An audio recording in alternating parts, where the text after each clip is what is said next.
week we do TGB's speciality and favorite dish, fish, and that rhymes. But we are going to do it with an awesome cilantro pesto, which can also be used for other things. So what you will need is a pound of fish, which is slowly defrosting behind the scenes. You need a good handful of cilantro, or either cilantro or like a mix of cilantro and dill and maybe some other herbs that you think they'll go. And you also need some lime juice, so you're going to juice these limes eventually. And we also need almond butter and rice vinegar or white wine vinegar, I'll find it in a second, and a few cloves of garlic and a food processor rebobber and any side dish that you wish to serve your fish with. So now what we're going to do is we're going to start putting our pesto ingredients into the food processor. So yes, we will start with the cilantro and herbs, and then we're going to juice the limes.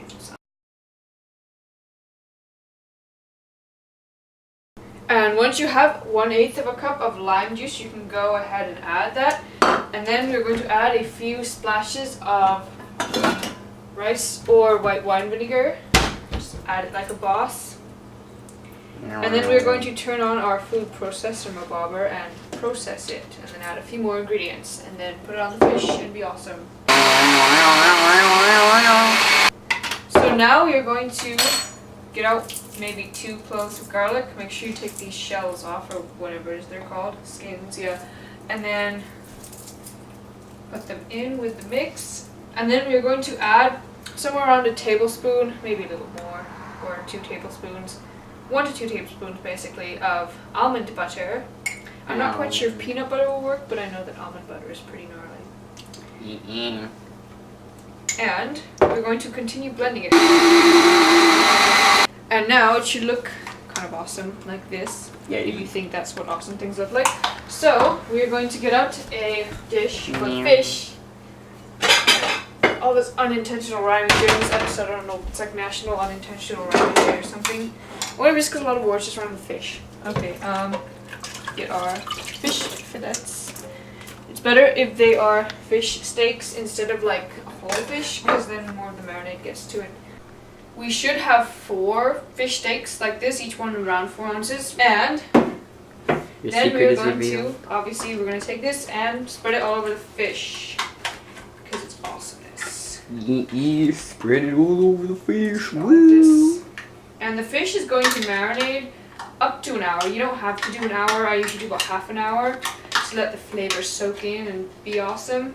So while it is marinating, we are going to do some other stuff. We are going to prepare the side dish, which can be whatever you want. I'm not really doing a side dish for this, I'm just doing like vegetables. So you can serve it with like rice or lentils or, I don't know, other things that people normally serve fish with.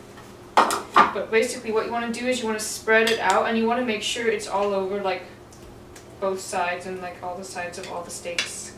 It's very awesome and it's very good.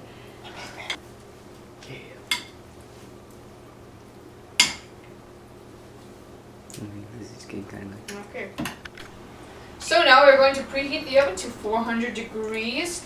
And of course you're going to do your side dish like I already said. And once you finish doing that, you have the rest of the time to kill until the fish has been marinating. I'm only going to wait for it to marinate about half an hour, which is good. And then we will get to the exciting part where you cook the fish, which is really exciting.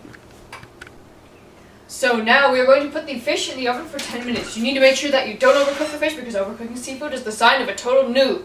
So, for this much, remember we had it preheat to 400, and we're going to put it in for, start off with 10 minutes. You should take between 10 and 12, and I show you what it should look like when you're done, but now we have 10 minutes to kill. In that time, I'm actually going to do the side dish, but you can watch this random video of a lime. And now it has been exactly 12 minutes. We can have a look at our very awesome fish. And it smells very good. Okay, so what we are looking for. So when you touch the fish, you want to open one slightly. And it should kind of flake. And if you can tell that it's not entirely cooked all the way through, like you don't want it to be pink in the middle, but if it's still kind of tough and not completely flaking, then that's kind of good, because usually it continues cooking like once. Here, let's have a look. This is how it should look. Hot. Okay, that's how it should look. Looks very good. You don't have to cut them all open, just choose the biggest one, cut open. And you can serve it like a boss, serve your side dish with it. It should be very, very gnarly.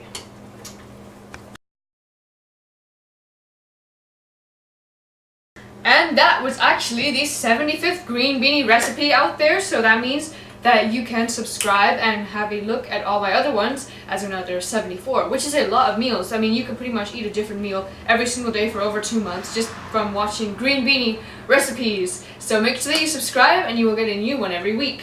And check out my other channel where I do other things such as snowboarding, because I really like snowboarding. It's really awesome. And I do other stuff too, like Gangnam Style, and like anything that's not cooking basically goes on that channel. And so make sure that you enjoy this awesome dish.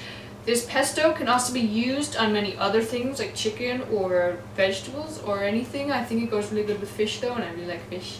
So stick around, stay gnarly, and bye for now.